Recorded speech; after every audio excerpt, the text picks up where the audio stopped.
Hadirin hadirat ma'asyiral muslimin yang saya cintai, ada sebuah cerita pendek.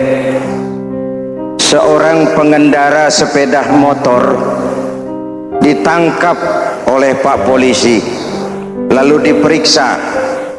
Ini motor siapa? Pinjam Pak. Helm? Pinjam. SIM? Pinjam. Kata Pak Polisi, tidak boleh begini. Marah yang naik sepeda motor. Pak Polisi, bagaimana? Kok tidak boleh? Yang punya saja bilang boleh.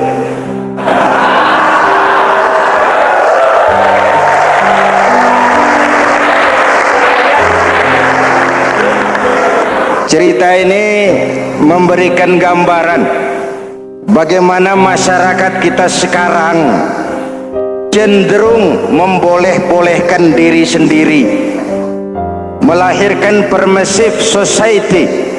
Masyarakat serba boleh dengan ukuran sakarepe dewe.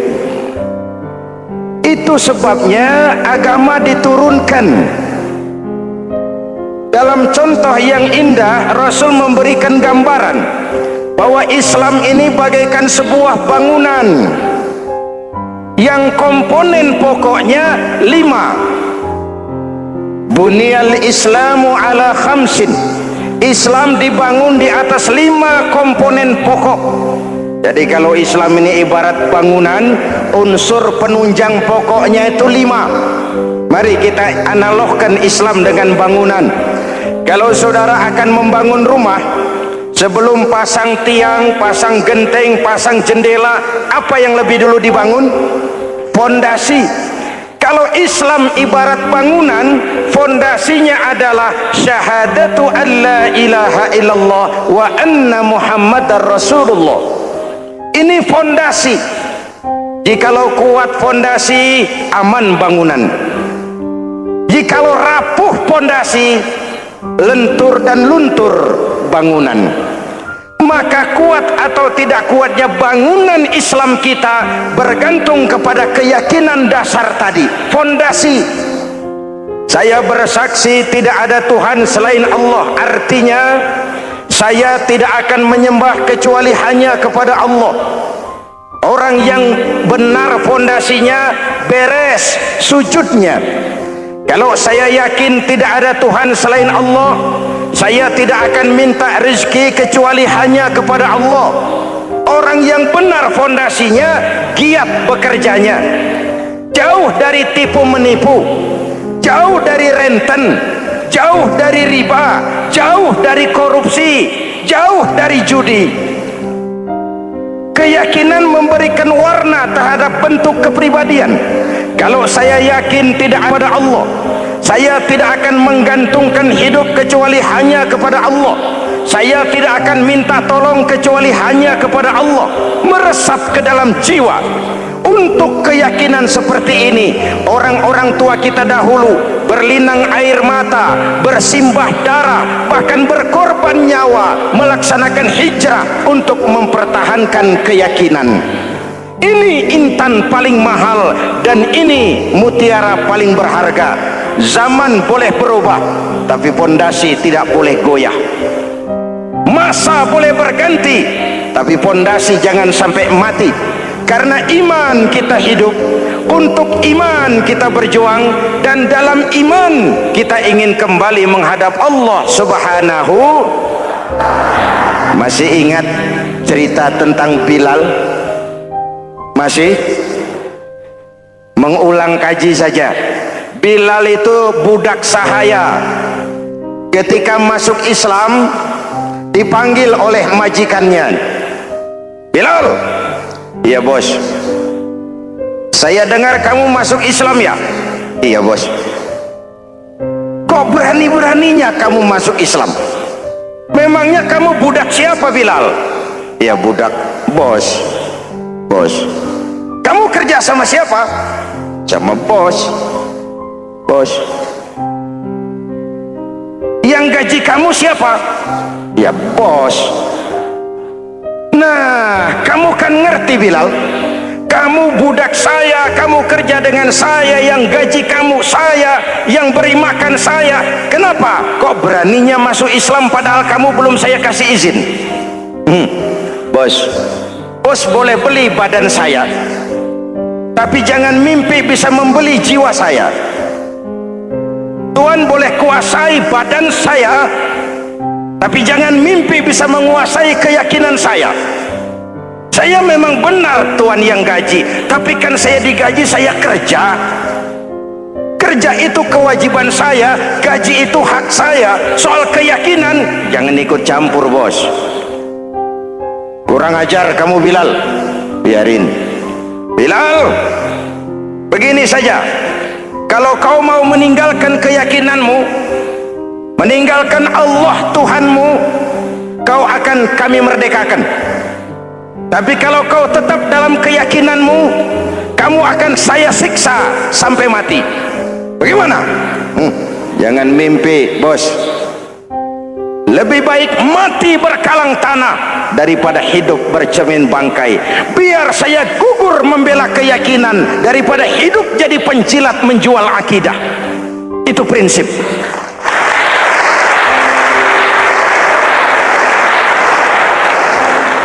Gendeng kamu. Ayo siksa. Tangannya diikat, dihimpit dengan batu berat, dijemur dengan terik matahari padang pasir, terkelupas kulitnya, mengalir darah dari sekujur badannya, pecah bibirnya. Ayo Bilal, tetap bertuhan Allah dan kau akan mati di sini, atau kembali ke agama lama, kau jadi merdeka. Dari bibir yang pecah itu cuma keluar Allahu Ahad. Bilal budak badannya, merdeka jiwanya, maka namanya ditulis dengan tinta emas dalam sejarah.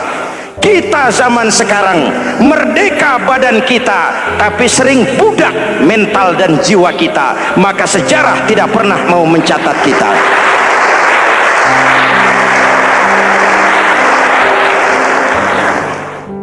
Masyarul muslimin yang saya cintai, fondasi sudah.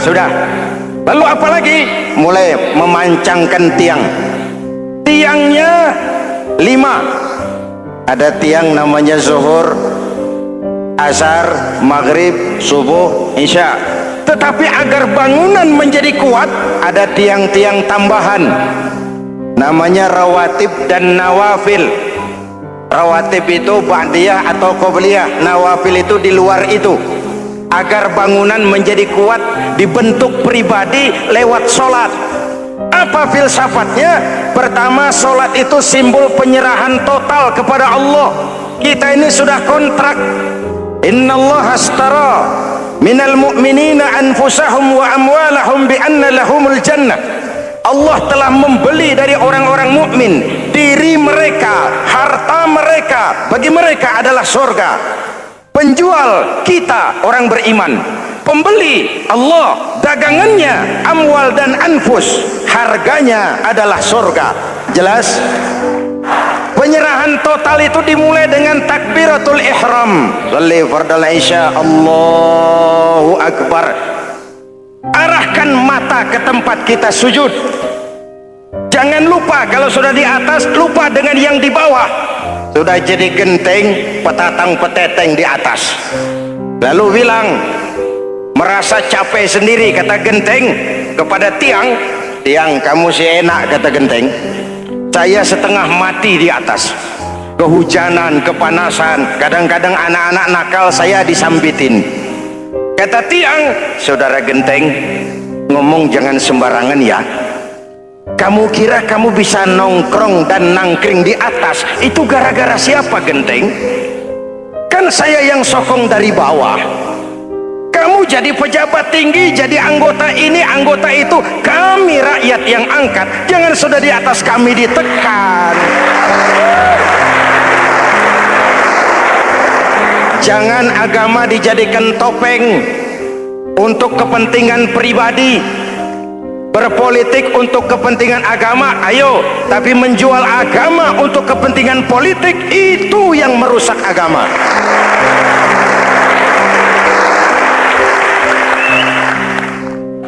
Ini kan kita lagi prihatin sedang meluncur kasus Bulog Gate 2. Innalillahi wa inna ilaihi raji'un. Kita lihat sajalah para petinggi kita sekarang bagaimana menyikapi hukum. Sebab saya dengar ada bargaining, orang takut teriak maling sapi karena DE maling wedus. Tidak berani teriak ada maling sapi karena dia maling kambing. Yang lain maling ayam, dikumpulin ternyata maling semua.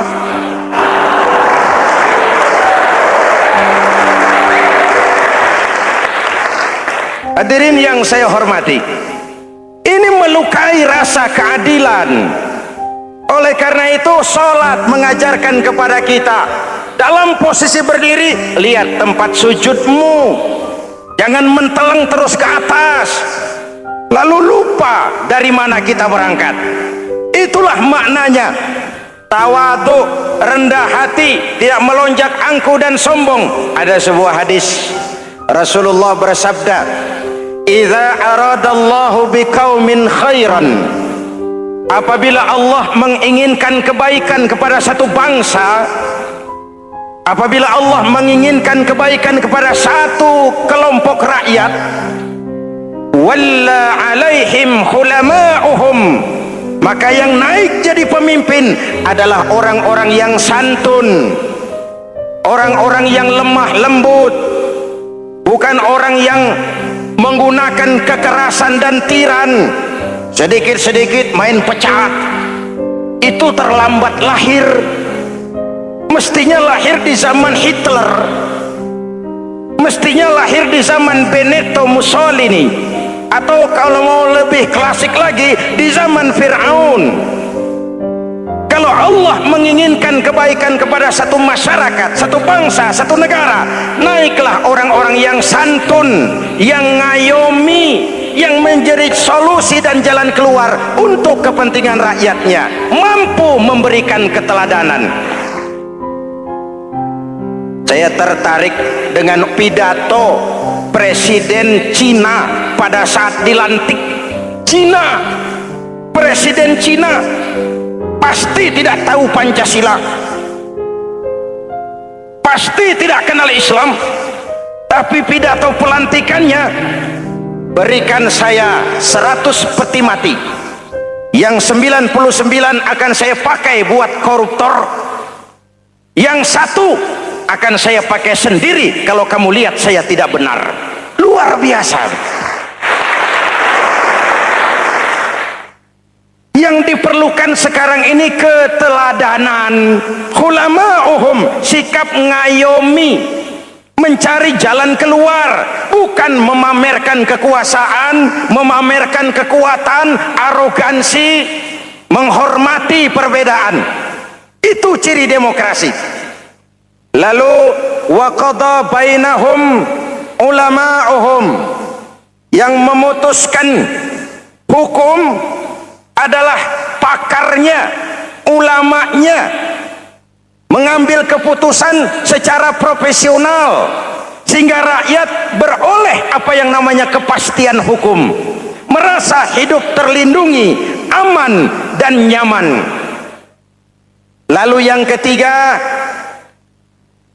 wa ja'alal mala fi askhiyaihim, peredaran harta, pergerakan ekonomi berada di tangan orang-orang yang pemurah, yang tidak mau kaya sendiri, tidak mau senyum di atas penderitaan orang lain, menari di atas bangkai saudaranya. Hadirin yang saya hormati, ini cirinya. Tapi sebaliknya kata Nabi, wa idza aradallahu biqaumin syarran, apabila Allah menghendaki kejelekan, keburukan bagi satu bangsa, walla alaihim sufaha'uhum, yang naik jadi pemimpin orang-orang durjana, orang-orang kurang ajar, tapi dipoles dengan topeng yang bagus. Hei, hei, ini musim topeng. Musim apa? Topeng. Topeng itu apa perlunya? Menyembunyikan wajah asli. Sekarang ini Dracula berwajah Arjuna. Ini musim topeng. Kita rakyat harus hati-hati dan punya filter, mampu memilah dan memilih. Walla alaihim sufaha'uhum wa qada bainahum juhaluhum. Yang memutuskan hukum, yang mengambil keputusan orang-orang bodoh. Wa ja'alal mala fi bukhalaihim. Peredaran harta, peredaran ekonomi jatuh di tangan orang-orang yang bakhil, yang tidak punya konsep menciptakan kemakmuran yang merata bagi seluruh rakyat Indonesia.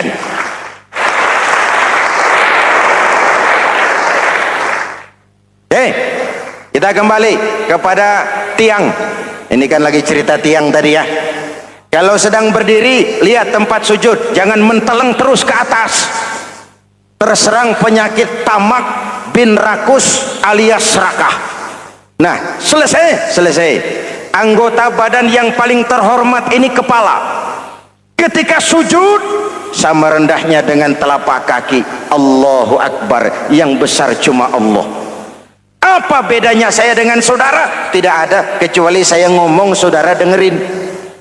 Kita sama-sama beribadah, sama-sama mencari nilai tambah di hadapan Allah. Apa saya lebih penting dari saudara? Belum tentu. Apa saya lebih hebat dari saudara? Belum tentu. Perasaan lebih penting, lebih hebat, lebih jago setan. Jelas?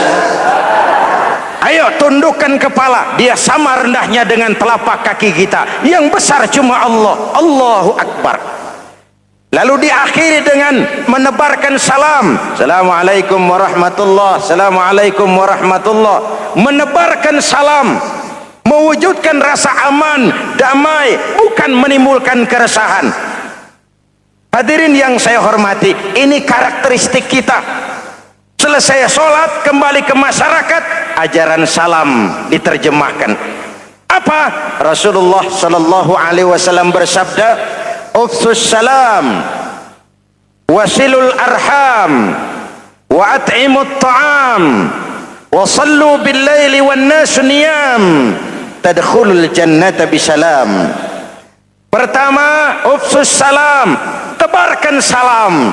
Tebarkan salam itu bukan cuma kalau ketemu orang assalamualaikum, assalamualaikum. Ya, itu zahirnya.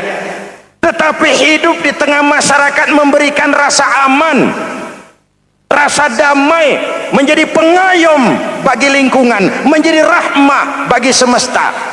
Dalam Islam jangankan manusia, binatang saja dilindungi kok. Betul? Betul? Coba kalau belajar istinja itu kan makruh buang air kecil di tanah yang berlubang. Kenapa?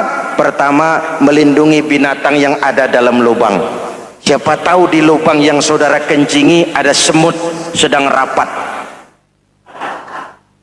membahas Buloget jilid 2. Apa dosanya lalu mati dikencingi? Ini namanya rahmatan lis semut. Binatang saja dilindungi. Ada hadis, kalau kamu menyembelih hewan, sembelilah dengan cara yang terbaik. Jangan menyembelih ayam dengan pisau tumpul. Ini ajaran apa? Ajaran tentang peri kebinatangan. Rahmatan, memberikan rahmah, salam, keselamatan dan kedamaian kepada masyarakat lingkungan. Itu misi seorang muslim.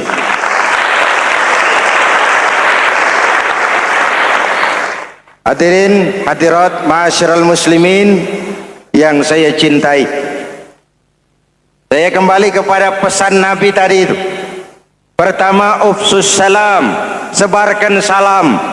Sekarang ini kan yang banyak sebarkan isu, sebarkan fitnah, hancurkan nama baik orang, hantam orang di mana-mana. Padahal yang diajarkan ufsus salam, sebarkan perdamaian, bukan permusuhan. Cari kebenaran, bukan kemenangan. Lalu yang kedua, wasilul arham, sambungkan silaturahmi, tegakkan semangat kekeluargaan dan persaudaraan. Karena kita sudah diikat dengan tali akidah. Mari kita saling bertanya setelah lewat hari-hari yang dimana kita seperti saling berhadapan, seperti tercabut dari akar budaya kita sebagai bangsa. Semangat gotong royong, semangat kekeluargaan makin lentur dan luntur, dan perlu kita angkat kembali ke permukaan. Silul arham, sambungkan semangat silaturahmi. Wa at'imut ta'am, berikan makan orang-orang yang kelaparan. Mempunyai kepekaan dan kepedulian. Jangan menari di atas penderitaan orang, jangan tersenyum di atas isak tangis tetangga. At'imut ta'am, mempunyai kepedulian yang tinggi.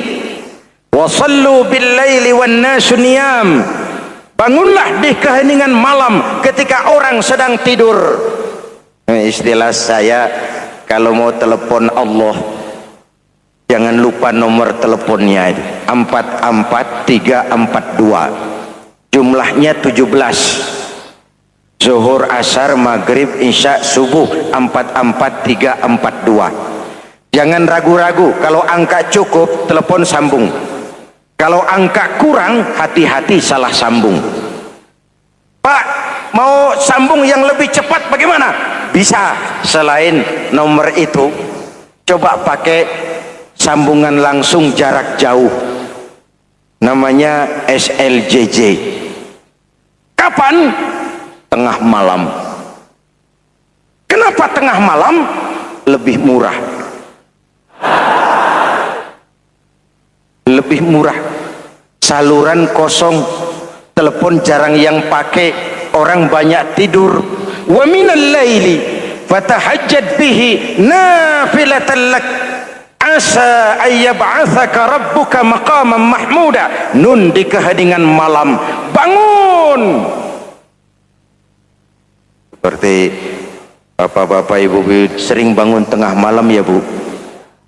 Ya. Ngapain? Kalau bangun tengah malamnya sih saya percaya, cuma urusannya apa?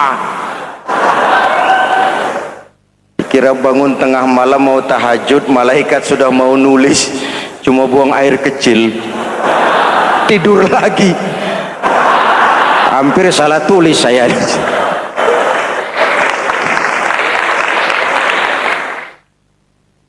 Baik, fondasi sudah Pak, tiang siap. Lalu apa lagi? Nah, rumah itu supaya ada batas, perlu pagar, dinding, tembok. Yang jadi batas, dinding, tembok, puasa.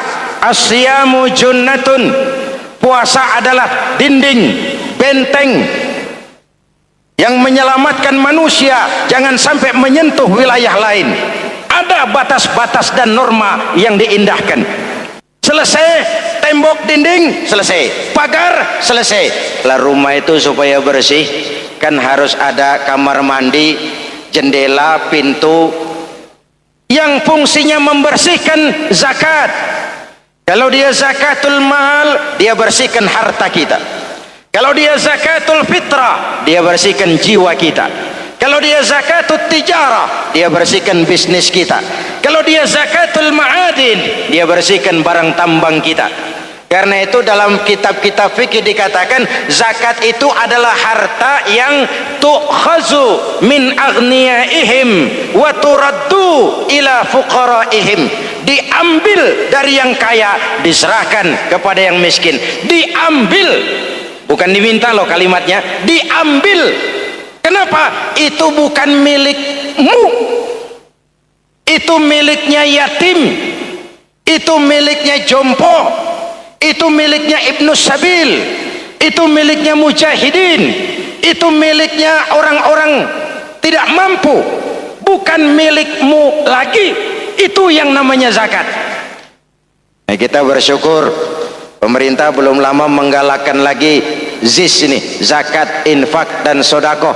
karena memang ini salah satu solusi alternatif bagi membaiknya perekonomian kita. Amin ya Rabbal. Karena itu muslim kalau tidak mau bayar zakat sama saja dengan rumah tidak pakai pintu, tidak pakai jendela, tidak pakai ventilasi, tidak ada kamar mandi, panas. Betul? Cobalah jangan bayar zakat, panas. Ayo iseng-iseng boleh cobain. Nyoba kan nggak bayar. Boleh cobain, jangan bayar zakat, panas. Harta kita panas, barang niaga kita panas, anak-anak kita kalau tidak dibayarkan fitrahnya, zakat fitrahnya panas, istri kita sudah rasakan sendiri-sendiri aja kalau yang itu. Rasulullah mengingatkan salahu ummati bil ilmi wal mal, umatku hanya bisa menjadi baik dengan ilmu dan harta. Artinya apa? Dengan teknologi dan industri, dengan ilmu pengetahuan dan ekonomi. Musuh kita yang terberat adalah kemiskinan dan kebodohan. Untuk itu kita harus berjihad agar anak-anak kita di masa depan mempunyai langkah yang lebih pasti ketimbang kita sekarang ini. Hadirin, sudah selesai? Yang keempat sudah. Lalu mulai naik kap di atas. Kapnya putih, melaksanakan ibadah haji agar muslim punya wawasan yang go public, go internasional, melihat segala macam bangsa dengan segala macam bahasa, dengan segala macam warna kulit berkumpul terbungkus pakaian berwarna sama, munajat kepada Allah Tuhan yang sama, mengikuti manasik Rasul yang sama. Ini perjalanan membuka wawasan bahwa Islam itu luas, bahwa Islam itu sempurna, bahwa Islam itu mengatur seluruh gerak kehidupan kita dari yang sekecil-kecilnya sampai kepada yang sebesar-besarnya. Seorang muslim, seorang yang hidup punya wawasan, tidak picik seperti katak di bawah tempurung, merasa diri paling besar cuma karena tidak pernah kemana-mana. Ada katak mainnya di bawah tempurung saja, tidak pernah kemana-mana, tidak pernah lihat kucing, tidak pernah lihat kambing, apalagi lihat gajah. Lalu katak merasa dirinya paling besar. Kenapa? Karena mainnya cuma di kolong tempurung. Akhirnya picik, sempit hati, dangkal pandangan, dan kupah merasa benar sendiri. Hadirin yang saya hormati, bangunan Islam yang 5 ini merupakan paket. Tidak bisa yang satu kita kerjakan, yang lain kita tinggalkan. Ini paket. Saya sih sholat mau, tapi puasa berat. Saya puasa suka, saya ekonomis, tapi sholat saya tidak mau. Tidak bisa, ini paket. Jadi kan tidak mungkin saudara pakai jas, pakai kemeja, pakai dasi hebat, tapi sayang tidak pakai celana. Aneh. Ini paket, jangan dipisah-pisah. Ketika kita sudah masuk ke dalam gerbang asyhadu an la ilaha illallah wa asyhadu anna muhammadar rasulullah, seluruh paket itu harus kita laksanakan. Seluruh komponen bangunan ini harus kita tegakkan sesuai dengan batas kemampuan kita masing-masing. Dan saya yakin Allah tidak akan memerintahkan sesuatu yang kita memang tidak mampu untuk melakukannya. Dari yang saya sampaikan ini, saya ambil beberapa catatan pokok. Pertama, hidup baru ada artinya kalau diisi dengan keyakinan. Hidup baru punya makna kalau keyakinan itu kita perjuangkan, kita bela, kita pertahankan, dan kita wariskan kepada anak-anak kita. Kita sholat, kita jihad, kita sedekah, kita infak karena adanya keyakinan. Dan tidak ada hidup yang lebih indah selain hidup dengan memperjuangkan keyakinan. Tidak ada mati yang lebih indah selain mati dalam mempertahankan keyakinan. Sekali la ilaha illallah, selamanya la ilaha illallah. Sanggup? 11 orang. Sanggup? 21. Sanggup? 1. Yang kedua, setelah keyakinan lalu pembentukan pribadi lewat puasa dan sholat, bukan untuk menggembirakan Allah, tetapi untuk manfaatnya kembali kepada kita bersama. Se-Indonesia tidak ada yang puasa, Allah tidak akan berhenti jadi Tuhan. Se-Asia tidak ada yang sholat, Allah tidak akan berkurang kekuasaannya. Allah tidak mengambil manfaat dari perbuatan kita. Amal kita pada dasarnya akan kembali kepada kepentingan kita masing-masing. Yang ketiga, zakat dalam arti membentuk kepedulian, hidup menebarkan salam, yang alim bimbing yang awam, yang kaya bantu yang miskin, yang berkuasa lindungi yang rakyat jelata. Kalau ini bisa kita wujudkan, nikmat kehidupan. Tapi kalau sebaliknya, yang alim malah membodoh-bodohi orang yang memang sudah bodoh, yang kaya malah menyantap yang miskin, yang berkuasa malah menindas yang rakyat jelata, kiamat jadinya. Betul?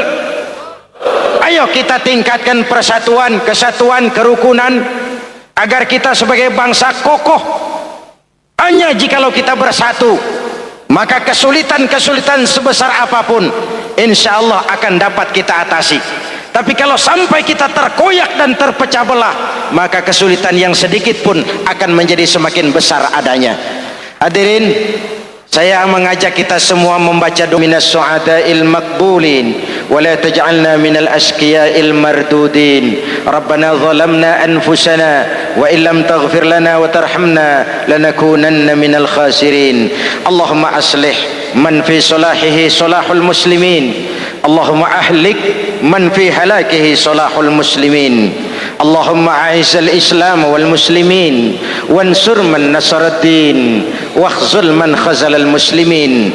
Allahumma ya latifu ya khabir ya sami'u ya basir ya man la yahtaju ilal bayani wa tafsir ya man bil ijabati jadir ya'thu insyaallah minal aminin minal aminin minal aminin birahmatika ya arhamar rahimin.